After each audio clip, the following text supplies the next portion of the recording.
that says, when elephants fight, the grass suffers.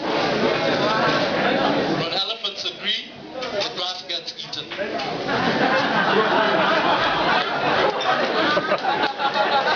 So let's hear what these elephants of the internet have for us today. Over to you.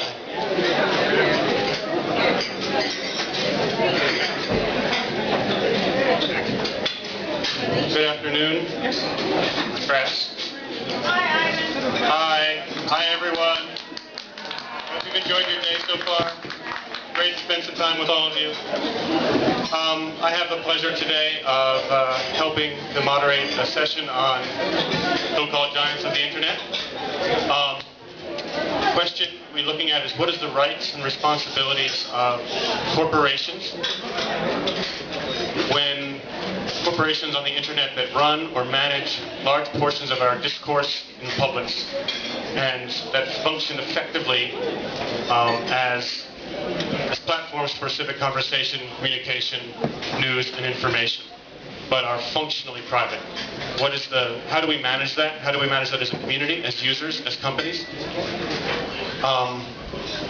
We know that there are numerous ways that this relationship is mediated through code, on the part of the companies, through policies, through governmental interaction, through management practices, through engineering practices.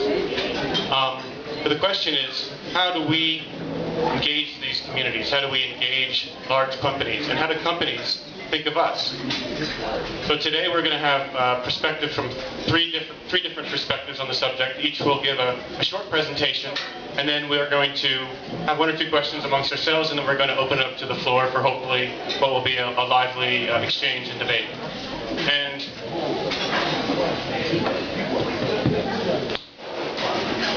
we're going to start today with Ramzy Jabber. Ramzy is the co-founder of OnlineCensorship.org. He's an engineer, a rights activist, and a co-founder of a project called Visualizing Palestine, an organization that creates visual stories for social justice in Palestine through data and statistics for human rights organizations. He's going to start by explaining his community and his work to date.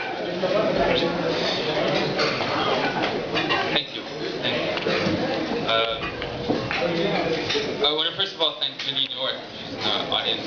She helped quite a bit. Big applause to Julian.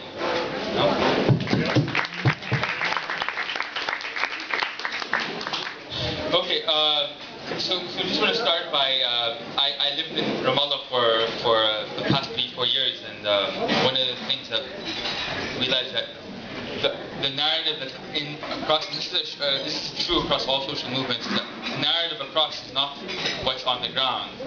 So I'm an activist living in Ramallah, and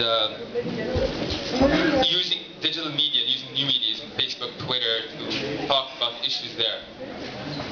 The fact of the matter is that new media is here to stay. The number of users are increasing exponentially. Time spent on social media is increasing per minute. And increasingly, they're being used more and more for social movement, especially as we saw last year in our Some may go far, as Dana Boyd, who's here in the audience. She wrote an article saying that it could be viewed as utilities. Are Facebook and Twitter, are they utilities or not? And if so, would they be regulated the way water companies are? There have been cases, as with the rise of Blink, there have been cases of censorship. For example, like just a few examples where Coldplay put up a song called Freedom for Palestine that was done by Moby, the UK rapper. And it suddenly disappeared off their Facebook site. Hussam Hamalawi and Wael Abbas respectively put up both YouTube videos and photos on both Flickr and YouTube, and both were taken down not by Egyptian government or Mubarak, it was actually by Flickr and YouTube themselves. Now, the thing is, with such censorship, there's very little data. There's almost no data. It's very sparse. And we find out through blogs. for example, Rex Bryan is a professor at the McGill University of Political Science, actually put up a blog that's saying that in 2010, you could not create a Facebook page just with the word Palestinian in it. Gillian reblocked it, and actually Facebook changed it. So we created, because there's no data, and it's always through blogs or personal contact, created, that launched yesterday, onlinecensorship.org. Onlinecensorship.org is a platform where people who have been censored, and I think this is relevant to a lot of you here. I've been talking to a few activists who've said, yes, I've been censored. I put something on Facebook or Twitter, not yet on Google+, but soon. Hopefully not. On Flickr and YouTube, saying where...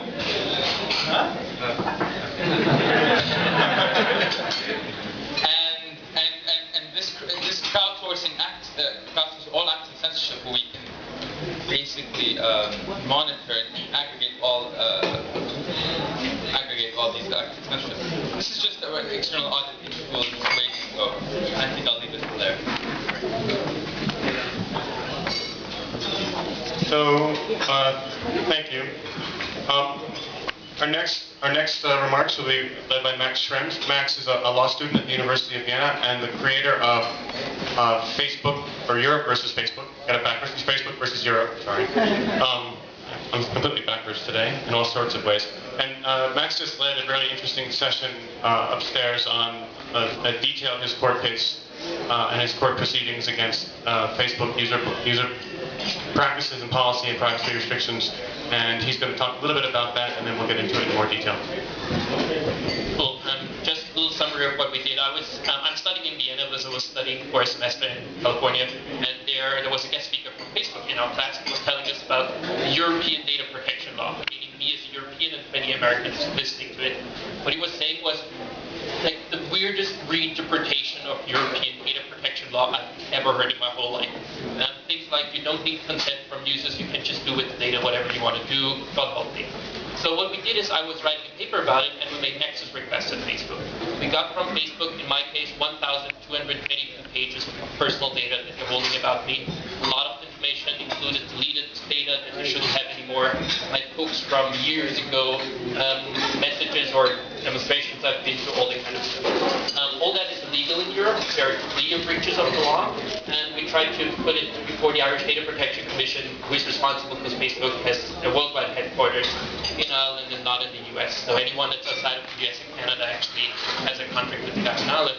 And that is kind of the interesting thing for us now, is that we tried to, as a couple of students, enforce the law against this big giant. And to us it's an experiment, seeing what happens if we actually claim the rights we have on the paper in a country where it should be actually enforced, and what is actually coming out of it. And what came out of it was almost nothing so far. So it's very interesting that even in a well-developed democratic situation like in the European Union, the rights we have on the paper are not enforced about these big corporations. That's to me like the interesting thing about such an experiment.